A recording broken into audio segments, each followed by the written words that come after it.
All right, so moving on to the next segment. I'll be sharing my thoughts on Keyshawn Davis being stripped of the lightweight WBO title. So it has been a dramatic 24 to 48 hours for Keyshawn Davis and the whole entire brand that him and his brothers have in the sport of boxing. And what all happened was Friday afternoon at the weigh-ins when Keyshawn Davis and Edwin De Los Santos were supposed to have their weigh-ins for the WBO lightweight title fight that was supposed to take place last night, Saturday night in the sport of boxing. But it was Keyshawn Davis that missed weight by 4.3 pounds and was stripped of the lightweight WBO title. And Edwin De Los Santos' team after that decided not to fight. Moving forward, I heard there was discussions between the two teams to have Keyshawn Davis knocked a couple dollars, thousands, for the amount of weight that he missed. And I heard there was a rehydration clause that both of these teams were coming up with. There weren't in the initial contract clauses, but after Keyshawn Davis missed weight, there was some talks between the two respective teams that they would agree on a rehydration clause for fight night, with both of them not being able to go over 10 pounds of rehydration. If both teams couldn't come to an agreement, and the fight was basically canceled, and that's all she wrote. So then Abdullah Mason stepped in as the main event for ESPN Top Rank's event last night. But my overall thoughts on this messy development is Keyshawn Davis, this businessman, the so-called businessman, it seems like his brand went out of business in the last 24 to 48 hours because he purposely missed weight by 4.3 pounds to get an advantage over Edwin De Los Santos. If you are the reigning defending WBO lightweight champion, and months ago, you already talked about how hard it was for you to make 135. If you know you cannot make the weight at 135, why didn't you just vacate the title and move up to 140 like you claimed you were going to do in the first place? Not only that, it just seemed to me that he purposely missed weight, had no desire to make the weight, tried to get advantage over Edwin De Los Santos in his toughest boxing fight up to date in his boxing career. Not only did he miss the weight, but he was stripped of the WBO title on the scales. And I get it, that happens in boxing. Sometimes fighters miss weight by 1 pound, 2 pounds, but 4.3 pounds over, there's no intention there to make the weight. And not only that, he lost the title on the scale, and he was fighting in his own backyard in Norfolk, Virginia, in front of his own people. He was supposed to sell out that arena and fight Edwin De Los Santos in a world title fight, and he let his own people down. And watch his op, Abdullah Mason, headline and main event the card in his hometown of Norfolk, Virginia. Not only that, it got even better because after Keyshawn Davis got upsetted on the card, what did him and his brother Keyshawn Davis do? They jumped the opponent that beat Keyshawn Davis on the card after his brother lost in the middle of the boxing ring. This is getting messy.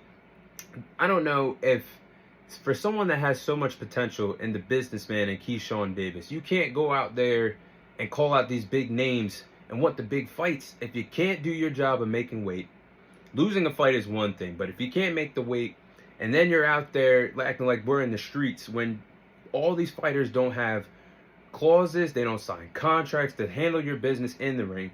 Your brother loses a fight that he was supposed to win. It gets upsetted in Norfolk, Virginia. You and your team you and your brother take it upon yourselves to jump the opponent that your brother should have beat in the middle of the ring, to the point where you have Terrence Crawford and Bo Mack apologizing to that opponent for the inconvenience and the sloppiness that the Davis brothers have done in the sport of boxing. Like, a matter of 24 to 48 hours, the brand, the Keyshawn Davis brand, the businessman, like I just said, he might have took himself out of business for quite some time. I mean, how after this is this messy development?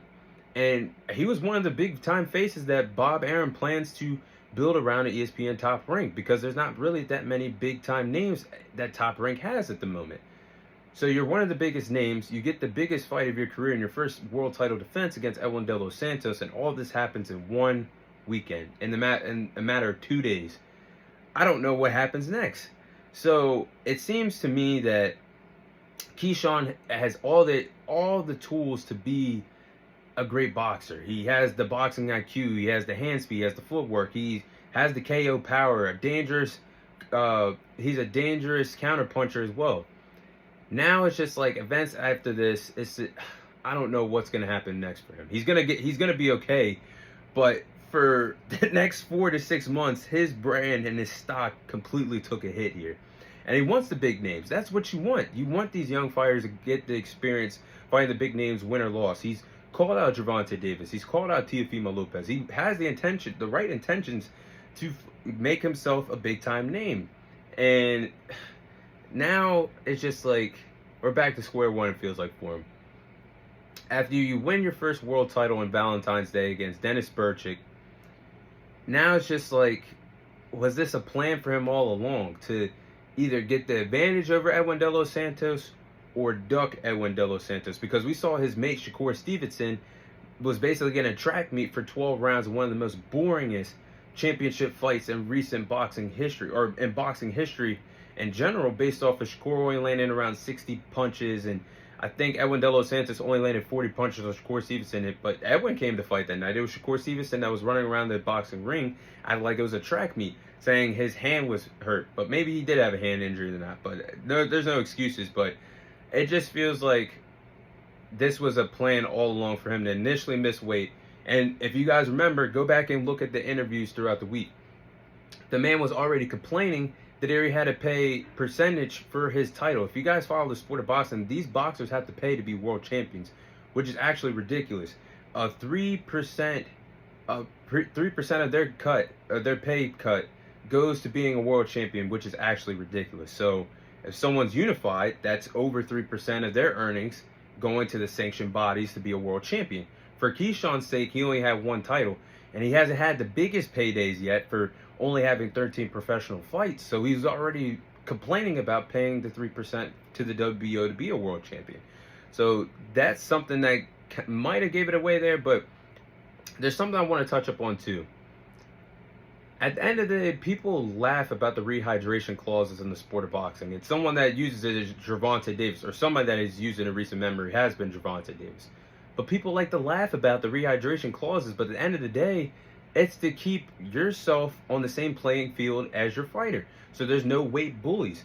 And it makes me think, if I'm going to use somebody as an example, I'll use someone like Devin Haney as an example. When he first moved up to 140.